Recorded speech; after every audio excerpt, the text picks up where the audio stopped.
అర్ధరాత్రి స్వతంత్రం గానీ వాళ్ళు బయటకు వచ్చేవాళ్ళు ఆడవాళ్ళు. ఎందుకు స్వతంత్రం కావాలి ఆడదానికి? నీకు 12 తర్వాత ఏం పని? ఆఫీసుల్లో ఎక్కువే ఉంటారు. ఎందుకంటే ఇప్పుడు ఎక్స్పోజింగ్ అలా ఉంది. వాళ్ళు అనొద్దన్నా కూడా అనేలాగా వెళ్తున్నామే మనం. ఎప్పుడు ఎదుటి వాళ్ళకి తప్పు అనకూడదు. మందు కూడా కొంచెం ఉంటుంది. Correct.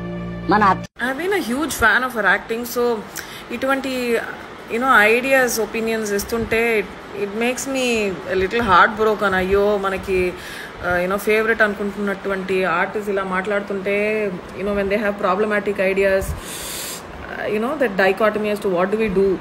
So based on her rules medical emergencies కనుక ఏదన్నా యాక్సిడెంట్స్ కానీ ట్రామా కేసెస్ కానీ జరిగితే so sunrise to sunset మాత్రమే జరగాలి. నర్సెస్ ఉండకూడదు, లేడీ డాక్టర్స్ ఉండకూడదు.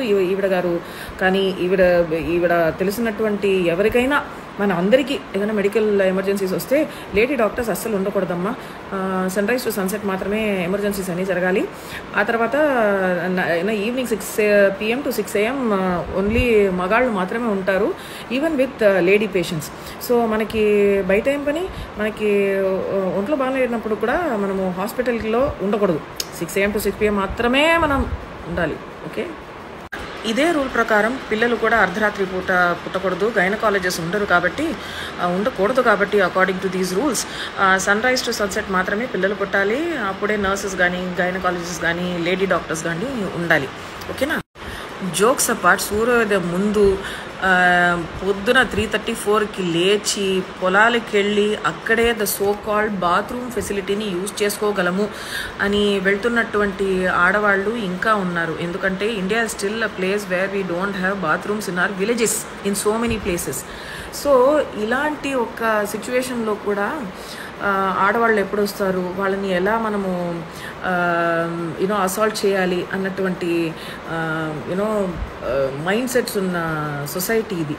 అప్పుడు ఈ రేప్ కల్చర్ని ఎంకరేజ్ చేస్తున్నటువంటి స్పీచ్లు ఇస్తుంటే బేసిక్లీ అమ్మాయిలు ఇలా డ్రెస్ చేసుకోవటం వల్ల, జుట్టు ఇలా ఉంచుకోవటం వల్ల, బొట్టు పెట్టుకోలేదు కాబట్టి, బికాస్ ఇవన్నీ నేను వేసుకోలేదు కాబట్టి నేను చెప్తున్నా, నో బొట్టు, జుట్టు ఓపెన్ అండ్ షార్ట్ క్లోత్స్ వేసుకుంటున్నారు కాబట్టి all of this sexual assault is happening on women only because of women అన్నది ఇస్ కాల్డ్ రేప్ కల్చర్.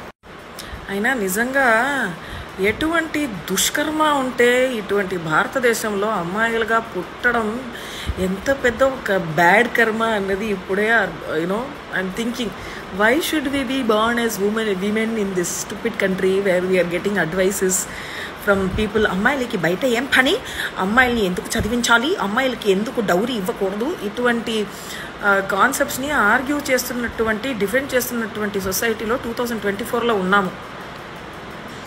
మన కర్మ కాలిందిరో.